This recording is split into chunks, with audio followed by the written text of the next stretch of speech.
बिस्मिल्लाहिर्रहमानिर्रहीम। स्पीकर साहब बहुत शुक्रिया। आज खुशअस्लूबी से हमने स्पीकर और डिप्टी स्पीकर की इलेक्शन कर ली है। सबसे पहले तो मैं आपको और एंथनी नवीद साहब को मुबारकबाद देता हूँ। स्पीकर और डिप्टी स्पीकर यहाँ से इलेक्ट हुए हैं सिंध असेंबली के।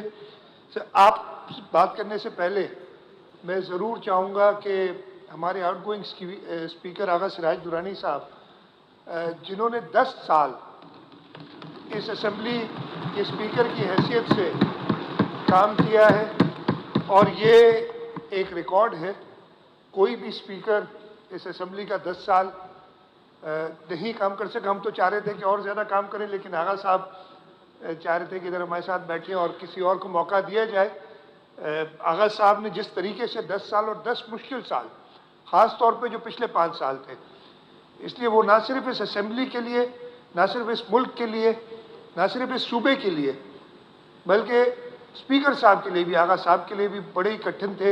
एज स्पीकर सिंध असेंबली उन्हें अरेस्ट किया गया, उन्हें जेल में डाला गया, लेकिन वो जेल में होते हुए भी उन्होंने अपने स्पीकर के फ़राइज़ अंजाम दिए, हाउस में आते थे। और ये मिसाल कहीं और नहीं मिलेगी आपको कहीं भी। ये सिर्फ सिंध असेंबली और पाकिस्तान पीपल्स पार्टी के मेंबरान ऐसे कर सकते हैं कि हर मुश्किल में वो जो फ़र्ज़ उनको दिया जाता है वो उसको निभाएं।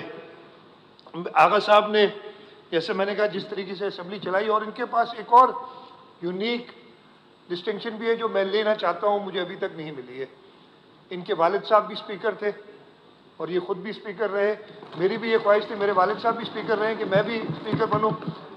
अल्लाह चाहेगा मुझे शायद कभी ये मौका मिले कि वो कुर्सी संभालूँ, लेकिन इस वक्त आपको ये कुर्सी मिली है।